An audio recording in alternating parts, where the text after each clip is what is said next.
70th day of Russia's large-scale war against Ukraine. For 70 days, Ukrainians have been defending their freedom.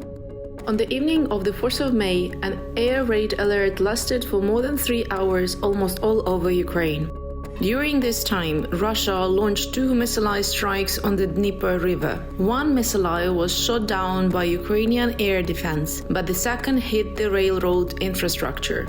People were not hit. There is destruction. Train traffic stopped. The Kirovograd region was not calm either. A Russian missile hit there as well. There is an arrival at an infrastructure facility outside the regional center. All services are working.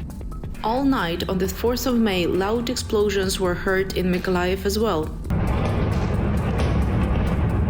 Also, air defense forces shot down rockets in the Brovarsky district near Kyiv. Likely people were not injured and residential buildings were not hit. As a result of the shelling, as of the morning of the May the 5th, dozens of trains are leaving with at least an hour delay. Sometimes the delay is more than 10 hours.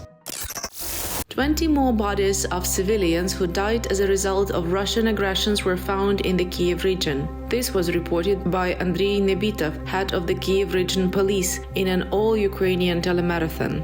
Знайдено додатково ще 20 тіл загиблих людей. Це здебільшого на Бородянка, це села, які знаходяться неподалік, а також із сел Вишгородського району. In the village of Shibina, police exhumed the bodies of 2 people, including a 10-year-old girl who died from shrapnel wounds as a result of an enemy shelling hitting her house.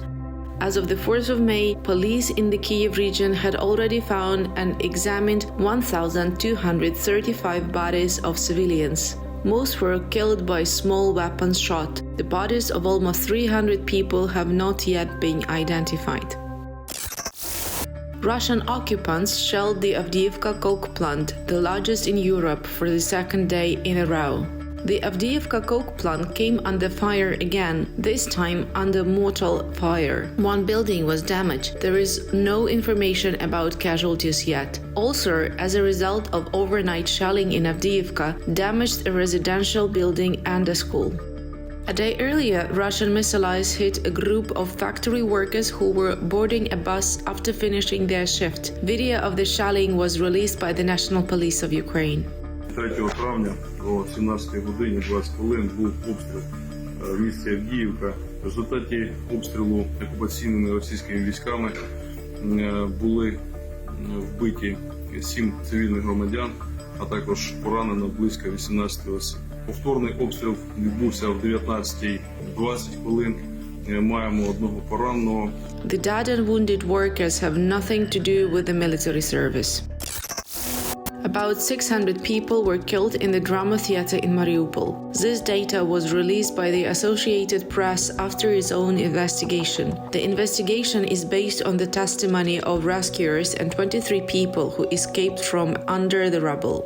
All the witnesses said at least 100 people were at a field kitchen just outside and none survived. They also said the rooms and hallways inside the building were packed, with about 1 person for every 3 square meters of free space.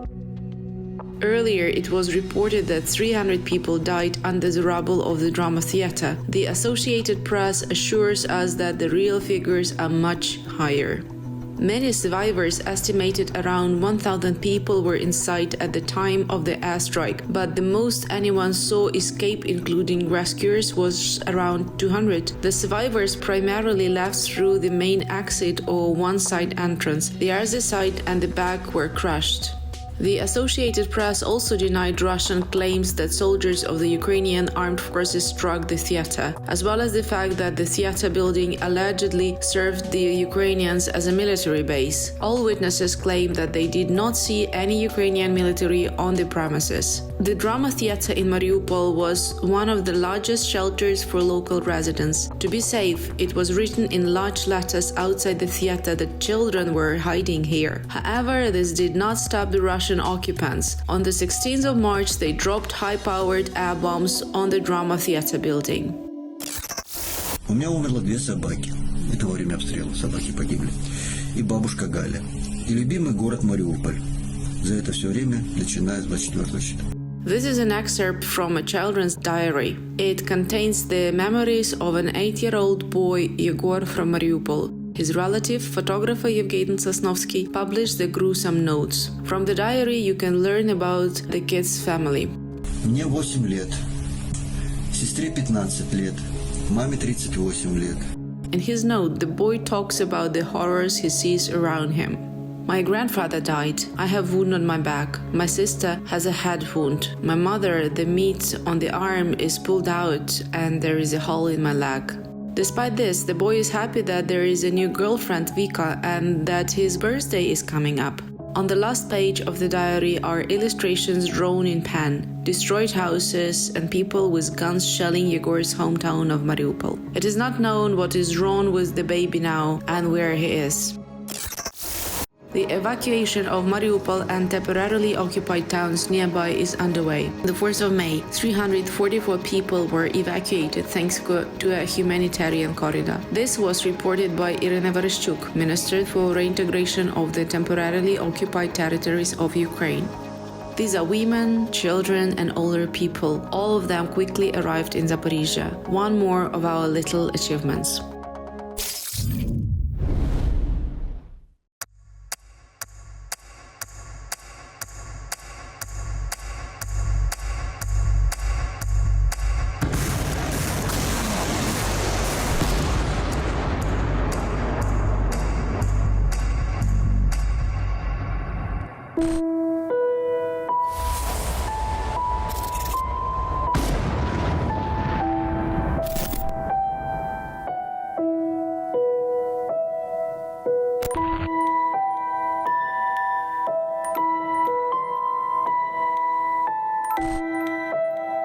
Уважаемые товарищи, хочу сказать, что выполняя поставленные задачи по защите наших людей на Донбассе, по обеспечению безопасности нашей Родины, российские солдаты и офицеры действуют мужественно, как настоящие герои.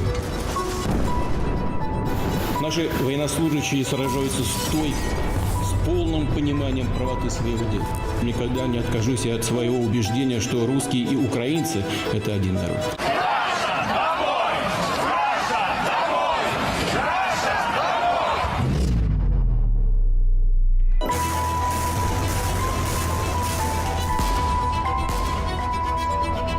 Наши солдаты и офицеры стремятся не допустить жертв среди мирного населения.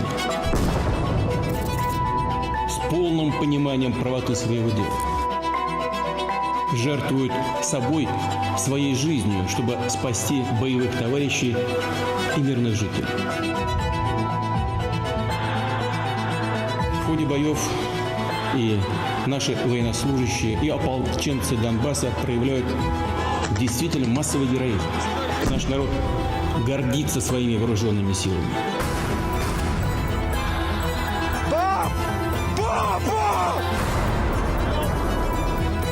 Специальная военная операция идет в строгом соответствии с графиком, по плану. Все поставленные задачи успешно решаются.